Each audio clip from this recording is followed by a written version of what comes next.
उकळत्या दुधामध्ये बारीक रवा आणि आंब्याची प्युरी घालून तर बघा 15 दिवस टिकणारे रसरशीत असे मँगोचे गुलाबजामुनची रेसिपी बघणार आहोत.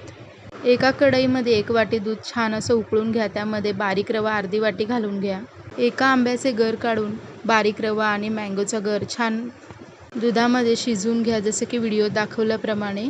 तसेच आपण गुलाबजामुनसाठी पाक देखील तयार करून घेणार आहोत. 1 वाटी साखरेसाठी ते 1.5 वाटी पाणी घालून घ्यायचं. 1 तारीख छान असा पाक तयार करून घ्यायचा आहे.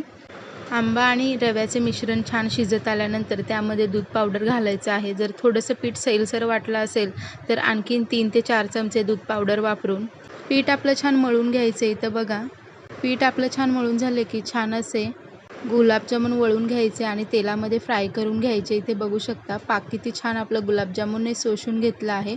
अगदी रसरशीत असे गुलाबजामुन झाले आहेत, नरम आणि मऊ. तोंडामध्ये टाकताच विरघळणारे गुलाबजामुन तयार झालेत. व्हिडिओ आवडल्यास